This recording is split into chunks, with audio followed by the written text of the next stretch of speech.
Good afternoon. This is Greg Brown. I'm the Superintendent of Schools here for Abilene USD 435. We'd like to welcome you to our Superintendent's Update today, January 8th, 2021. Happy New Year. It's great to get the second semester started. I believe by now most of you have heard that we have changed a few days in our second semester calendar. Next Wednesday, January 13th, we will not have school as we typically do.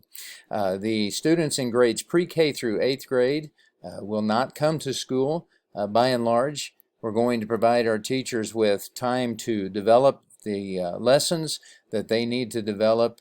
We found out during the first semester that it's exceptionally challenging to prepare for lessons that are offered remotely as well as face-to-face. So this is an opportunity to give our teachers some time to do that well and alleviate some stress that they've been feeling.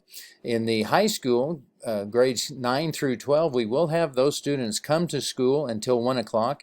The significant difference there is that many of our high school classes are connected one way or another to a pretty tight calendar, especially with the orange and brown days being the way that they are structured. And it was an opportunity for us at the high school to give the teacher some time in the afternoon without sacrificing the instructional objectives that they have for second semester.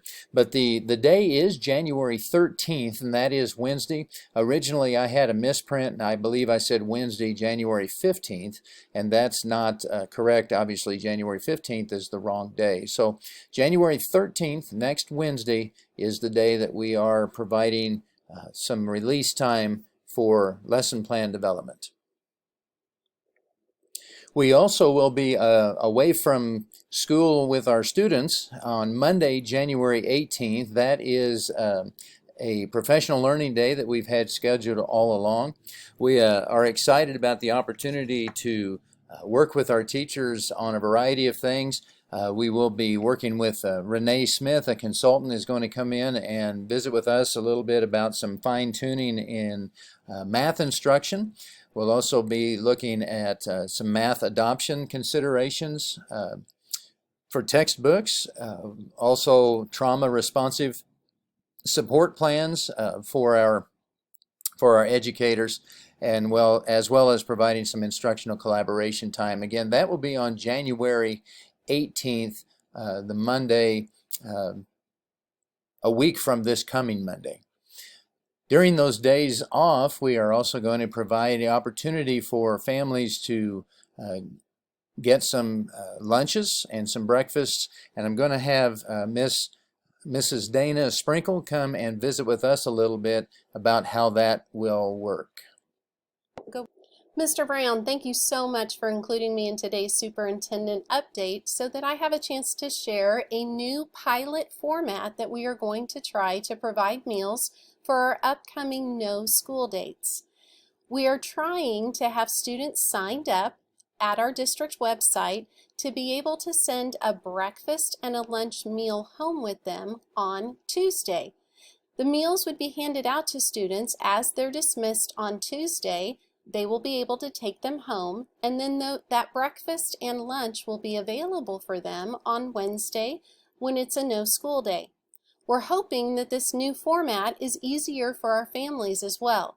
It doesn't require any transportation to pick up. There's no need to walk in the cold weather. There's no adult needed to receive the meals, and we can extend the meals to families that live outside of the city limits. So please consider signing your student up to take meals home on Tuesday. We'll plan on the same new format to send meals home on Friday so that students will have a breakfast and a lunch on the next no school day on Monday, January 18th. Again, sign up is required for these meals to be sent home with a student on Friday. In an effort to continue to make things as easy as possible, you can sign up for both of the dates at the same time. If you visit the district website at www.abileneschools.org, you can sign your child or children up.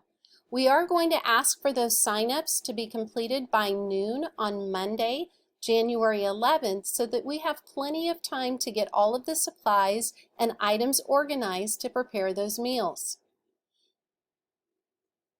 Thank you, Dana, for providing that information. That's really good stuff. I would like to thank Dana and Becca Eggleston. She is our director for the food service program that we have this year.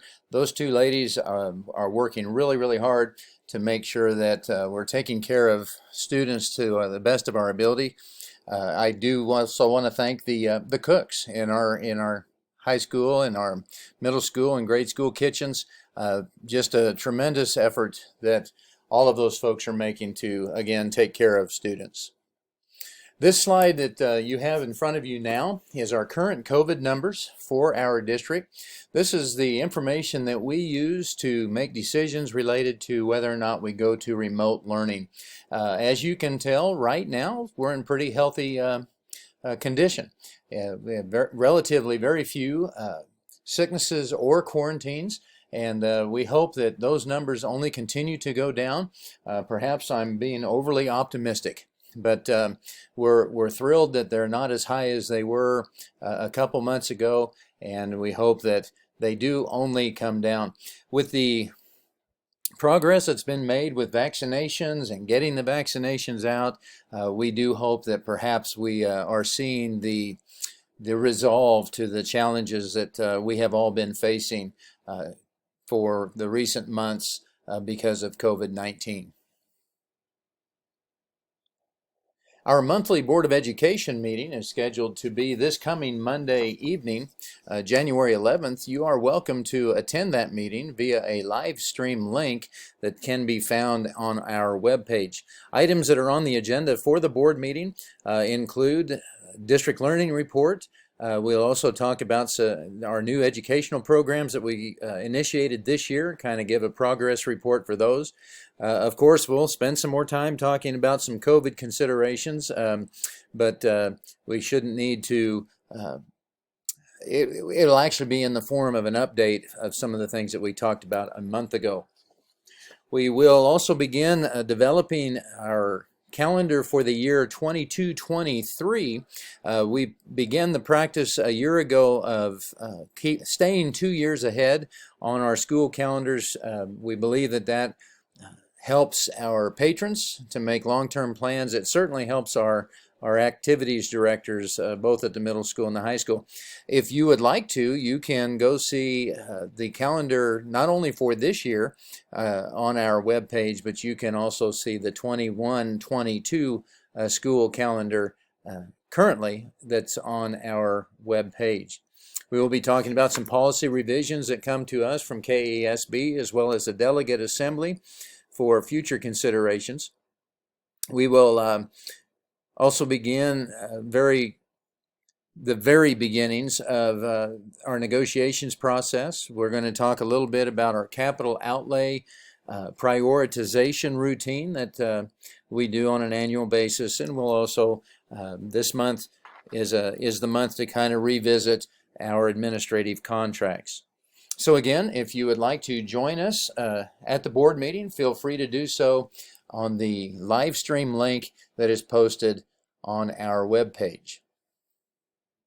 As we wrap up this superintendent update, I'd like to express a word of appreciation to our patrons who organized the Operation Ike vitamin distribution for our school employees.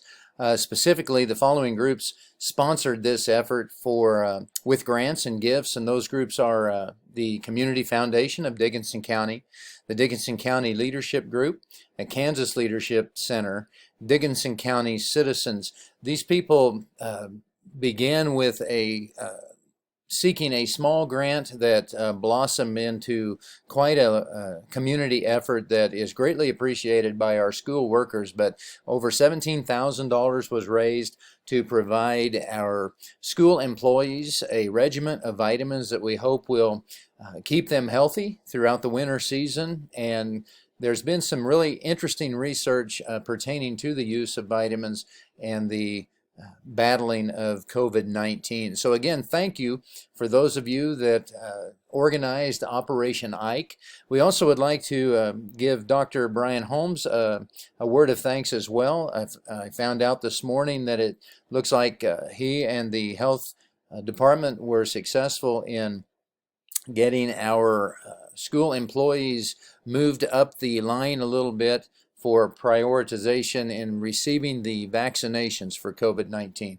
We're hoping that in a short amount of time that we will have some success in battling this COVID-19, and hopefully again we're at the beginning of the end of that battle. But thank you, Dr. Holmes, for that effort, and thank you again to the community for the support that you give us here in Abilene USD 435. It's a tremendous place to work, and I personally am blessed to be a part of such a great community. You all take care this weekend, and if you have any questions at any time, please don't hesitate to contact us here at the district office, or give one of the folks at the building levels a call, and we're all more than willing to visit with you about whatever questions or concerns you may have. Take care.